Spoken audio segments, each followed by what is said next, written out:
Bienvenue au Désordre mondial, je suis Rachel Marsden. Des crises énergétiques semblent frapper simultanément les pays européens. C'est ainsi que les Britanniques font la queue pendant des heures à la pompe pour remplir leurs réservoirs et se battent pour du carburant.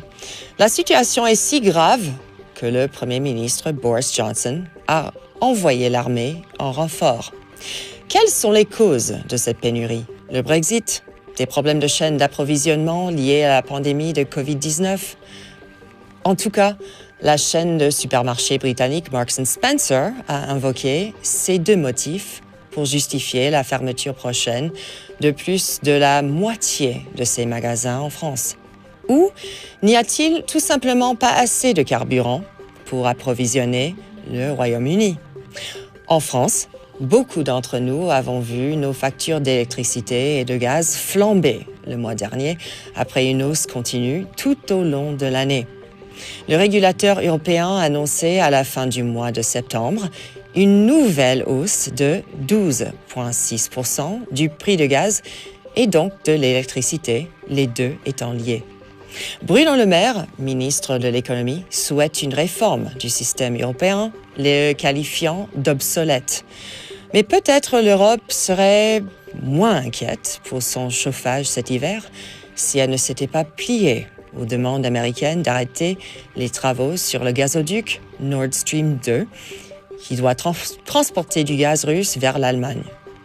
En janvier 2021, le Parlement européen a voté à une écrasante majorité une résolution appelant l'Union européenne et ses États membres à, et je cite, « revoir d'un œil critique la coopération avec la Russie sur diverses plateformes de politique étrangère et sur des projets tels que Nord Stream 2 ». Ils appellent l'Union européenne à arrêter immédiatement l'achèvement du gazoduc controversé. Les eurodéputés avaient adopté cette résolution pour prendre position en faveur d'Alexei Navalny, leur opposant russe favori. En juillet, Berlin et Washington sont finalement parvenus à un accord selon lequel l'Amérique ne bloquerait pas l'achèvement du gazoduc, dont la construction est maintenant terminée. Pourtant, il n'est pas encore en service. La Cour suprême foncière de Düsseldorf a bloqué son démarrage, arguant que selon les règles européennes, Gazprom ne pouvait être à la fois propriétaire de l'installation et fournisseur de gaz. L'Union européenne et l'Allemagne se sont-ils tiré une balle dans le pied, pénalisant l'ensemble des Européens, alors que nous nous dirigeons vers un hiver potentiellement froid et coûteux en énergie?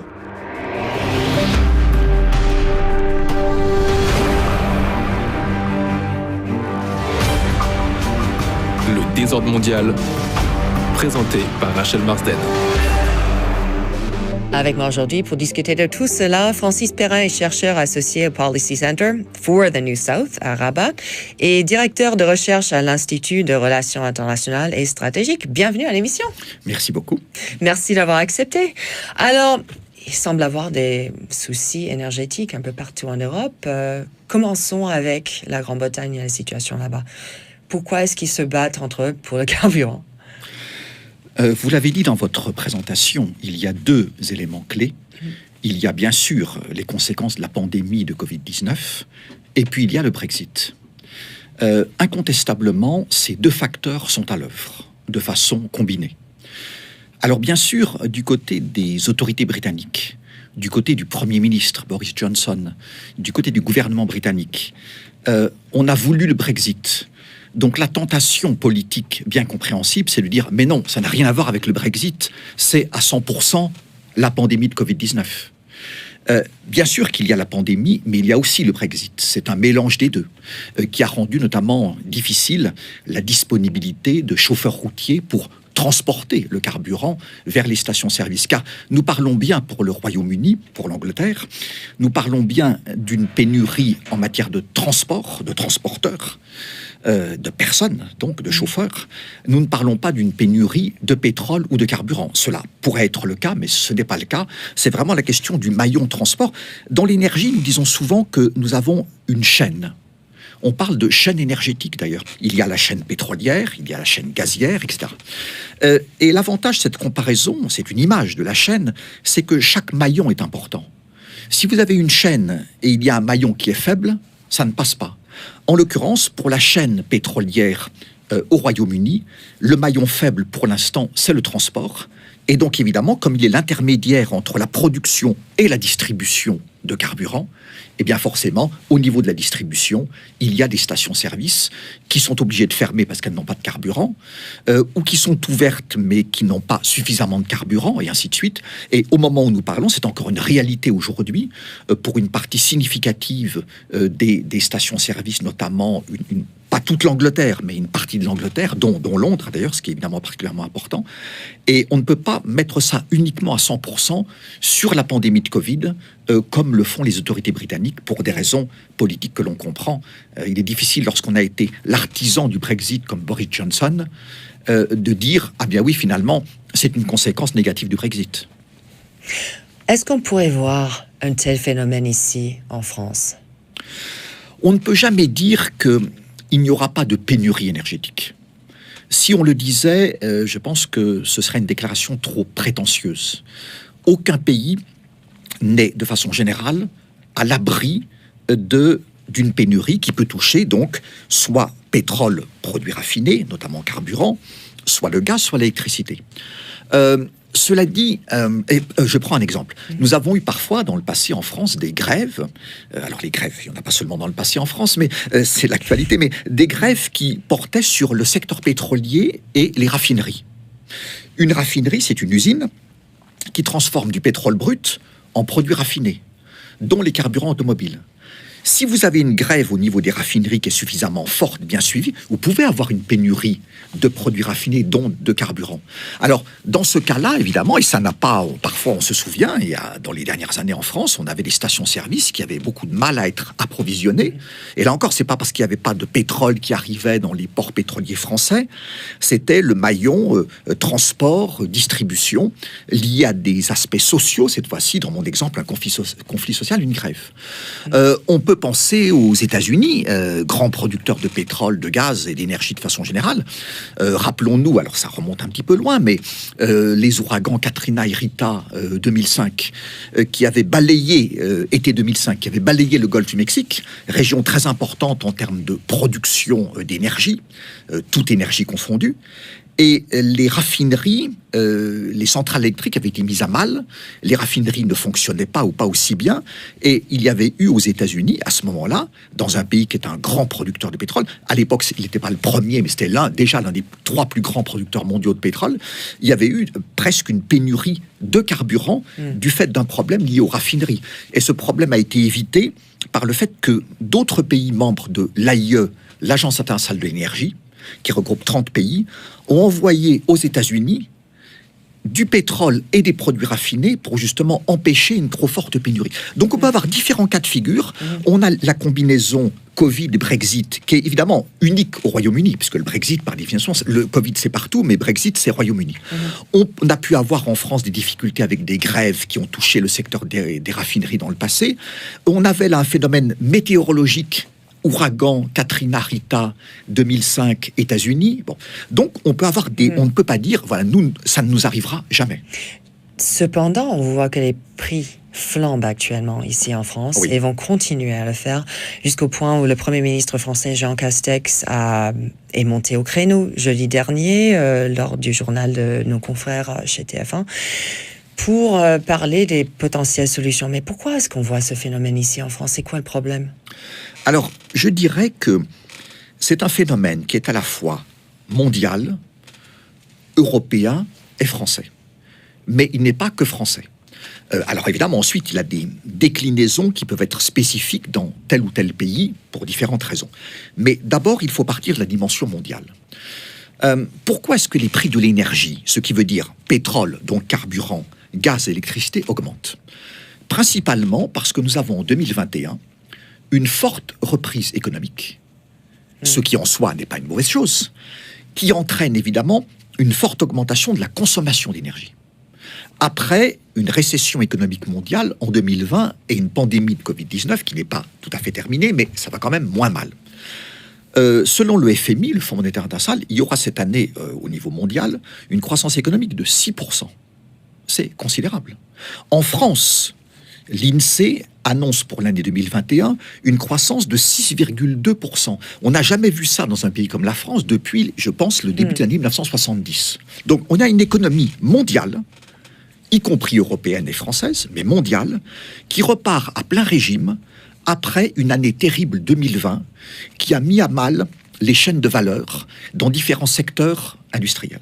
Donc une économie qui repart très fortement, ça veut dire plus d'énergie, plus de consommation d'énergie. Ça, c'est l'aspect demande. L'aspect offre. L'offre, évidemment, elle ne réagit pas aussi rapidement que la demande. Parce que derrière l'offre, il y a des contraintes industrielles, il y a des contraintes d'investissement, il y a des contraintes de chaîne de valeur, il y a des contraintes de personnel. Donc l'offre énergétique, pétrole, gaz, électricité, a du mal à suivre la rapidité et la brutalité, entre guillemets, de la vitesse de la demande, d'où des pénurie ou quasi-pénurie. Mais c'est pas le rôle du gouvernement de prévoir cela. On savait bien que l'économie allait repartir. Alors, pourquoi oui. est-ce qu'il n'y a pas de prévision, de travail, de prospection? Vous avez raison. Par contre, alors, la reprise économique en 2021 était attendue. Par contre, ce qui a été sous-estimé, c'est la vigueur de cette reprise. C'est une chose de dire, après une récession en 2020, on aura une croissance économique importante en 2021. C'est une autre chose de dire, après 2020, l'année terrible, on aura une très forte croissance économique en 2021. Ça ne fait pas les mêmes besoins en termes d'énergie. Donc là, il y a eu une erreur en termes de prévision, c'est juste. Mais malheureusement, le monde est rempli d'erreurs de prévision en économie. Hein. On dit souvent des économistes que ce sont des gens qui vous expliqueront demain pourquoi ce qu'ils avaient dit hier ne s'est pas produit aujourd'hui. C'est une plaisanterie classique. Mais bon. Donc là-dessus. Et puis il y a un troisième aspect. On a vu la demande, on a vu l'offre et il y a les stocks. Ce sont trois éléments qui déterminent les prix sur un marché, sur n'importe quel marché. Vous avez donc une demande qui augmente fortement, une offre qui a du mal à suivre, et des stocks pétroliers et gaziers qui sont bas. Vous additionnez 1 plus 2 plus 3, ça égale hausse des prix. Et pour les stocks, donc au niveau du pétrole, ils sont bas au niveau mondial, au niveau du gaz, ils sont bas particulièrement en Europe. Alors, d'où là une dimension européenne et française, mais européenne, mais dans une vision mondiale. Alors, nos confrères chez l'agence France Presse, ils disent, et je cite, « Les prix du gaz sont à de niveaux élevés en Europe pour des diverses raisons. Stock bas, comme vous avez évoqué, forte demande en Asie, incapacité de la Norvège et de la Russie à augmenter leur livraison. Pourtant, on a un gazoduc, Nord Stream 2, qui est censé nous approvisionner ici en Europe. Est-ce qu'on souffre du fait qu'on a traîné là-dessus, que le pouvoir européen s'est laissé faire par les Américains, les sanctions, les menaces de sanctions américaines? Est-ce qu'on en souffre aujourd'hui? Alors, la Russie, comme vous le savez, est le premier fournisseur de gaz à l'Europe, devant la Norvège et l'Algérie. Et la Russie approvisionne le marché européen par 3 routes d'exportation. Il y a Russie, Ukraine, Union européenne. Il y a Russie, Bélarus ou Biélorussie, Union européenne. Et il y a Russie, mer Baltique, Allemagne. Le Nord Stream 1, qui fonctionne depuis plusieurs années, depuis à peu près une dizaine d'années. Et le Nord Stream 2, qui n'a pas encore commencé à fonctionner. Vous l'avez rappelé dans votre introduction. La construction vient d'être achevée, mais il ne fournit pas encore du gaz. Donc, la Russie, selon l'Agence internationale de l'énergie, qui est basée à Paris et qui regroupe 30 pays membres de l'OCDE, l'Organisation de coopération et développement économique. Selon l'AIE, la Russie respecte ses engagements de livraison de gaz en Europe. Des engagements qui sont dans des contrats de vente et d'achat du gaz entre la Russie et divers pays européens, en l'occurrence entre Gazprom et différentes entreprises gazières européennes, par exemple Engie en France, etc. Par contre, l'AIE estime que la Russie pourrait aujourd'hui livrer plus de gaz à l'Europe. Mais elle n'est pas obligée de le faire, puisqu'elle satisfait ses engagements. Et l'AIE a, il y a quelques jours, appelé la Russie, dans la situation actuelle, justement, de tension gazière en Europe, prix, disponibilité, à envoyer plus de gaz à l'Europe avant même que le Nord Stream 2 commence à fonctionner. Donc ça, c'est un premier élément. Le deuxième élément que vous avez évoqué, c'est effectivement le Nord Stream 2 qui a été très retardé dans son calendrier. Le Nord Stream 2, c'est donc Russie, mer Baltique, Allemagne. Il suit le tracé du Nord Stream 1. Et ce projet a fait l'objet d'une opposition très forte au sein de l'Union européenne, de certains pays, et à l'extérieur de l'Union européenne, notamment, bien sûr, États-Unis. Ces oppositions interne et externe à l'Union européenne, surtout, je dirais quand même, celle des États-Unis, parce que c'est la première puissance mondiale, donc évidemment ça a plus de poids que les oppositions de certains pays à l'intérieur de l'Union européenne. Ces oppositions et la menace de sanctions américaines ont fait que le projet a été retardé dans son calendrier. Il devait normalement entrer en service début 2020. Nous sommes fin 2021, enfin nous sommes maintenant début octobre 2021, au moment où nous rencontrons pour cette émission, et le gaz ne coule pas encore. Donc il y a eu un retard important. Comme vous l'avez rappelé également, le problème est maintenant réglé, puisque en passant de l'administration Trump à l'administration Biden, il y a une évolution significative sur ce plan-là. L'administration Biden dit on n'aime pas le Nord Stream 2, c'est pas un bon projet, mais il est tellement avancé que au moment où on arrive, ça sert plus grand chose de se battre pour empêcher les derniers kilomètres de construction.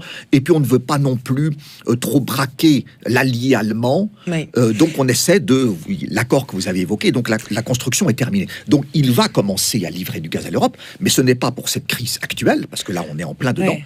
Et donc effectivement, ce retard a pesé sur la capacité de la Russie à livrer du gaz, même si l'AE estime que avec les autres moyens existants, la Russie aurait pu, mais sans être obligée, si elle avait voulu, livrer plus de gaz.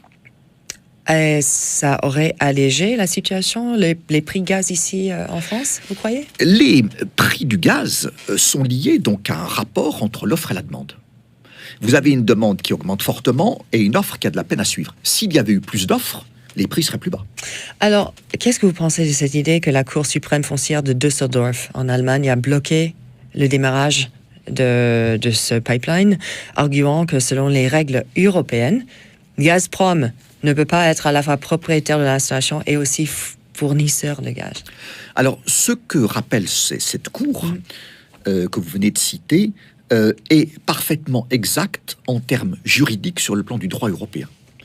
Dans le cadre de la réforme des industries gazières et électriques en Europe, l'Union européenne, depuis de nombreuses années, a voulu, pour des raisons de concurrence, a voulu segmenter des industries gazières et électriques qui normalement étaient complètement intégrées, en coupant en plusieurs morceaux, en disant si on laisse les mêmes acteurs sur toute la chaîne gazière ou sur toute la chaîne électrique, ces acteurs auront un trop grand poids, et donc ce sera contraire à la concurrence, les prix pourront être plus élevés, etc. Donc ils ont imposé le fait que cette chaîne gazière, cette chaîne électrique soit coupée en plusieurs morceaux, et que le producteur de gaz ne peut pas en même temps être le propriétaire du réseau de transport. Ce contre quoi les autorités russes et Gazprom, depuis des années, ce n'est pas nouveau, ont vivement protesté, mais l'Union européenne n'a pas voulu modifier cette réforme des industries gazières et électriques.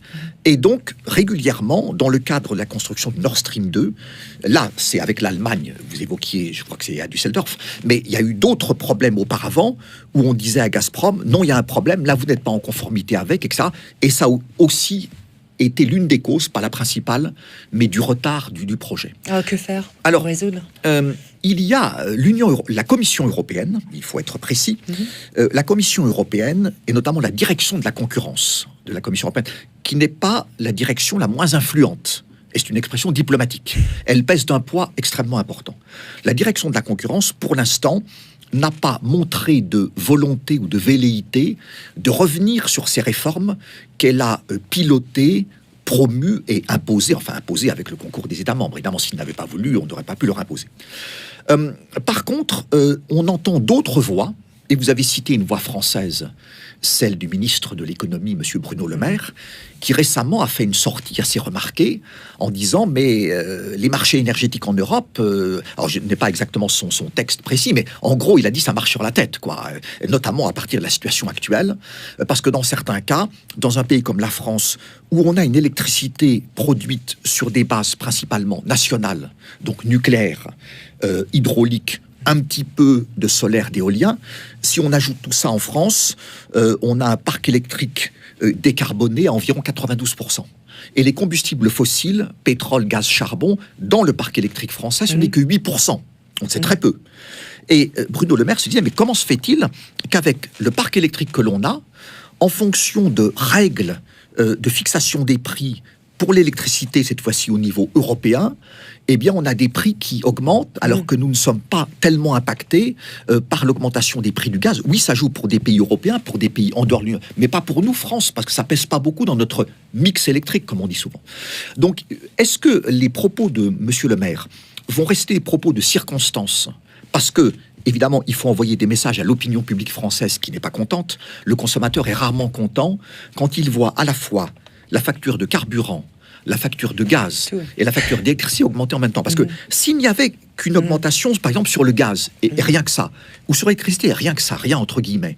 Mais quand vous avez le paquet cadeau, carburant, plus gaz, plus électricité, politiquement, c'est extrêmement délicat. Nous parlons de prix qui sont très sensibles, politiquement, socialement, économiquement. Et les autorités françaises donc envoient un certain nombre de messages et prennent un certain nombre de décisions. Vous avez évoqué le Premier ministre, M. Jean Castex, et des messages, ceux de M. Bruno Le Maire. Est-ce que, au-delà de la crise actuelle, qui ne va pas durer éternellement, est-ce que la France essaiera de prendre la tête d'une coalition en Europe pour revoir les règles sur les marchés gaziers et électriques? Est-ce qu'elle trouvera des partenaires au sein de l'Union européenne? Ça, c'est une question, non pas pour les quelques semaines qui viennent, mais pour les mois et les années qui viennent. Francis Perrin, chercheur associé au Policy Center for the New South à Rabat et directeur de recherche à l'Institut de Relations internationales et stratégiques. Merci beaucoup pour votre temps aujourd'hui. Merci beaucoup de votre invitation. Et merci à vous de nous avoir rejoints dans l'émission. Vous pouvez réécouter l'émission à tout moment sur desormondial.com ou sputniknews.com.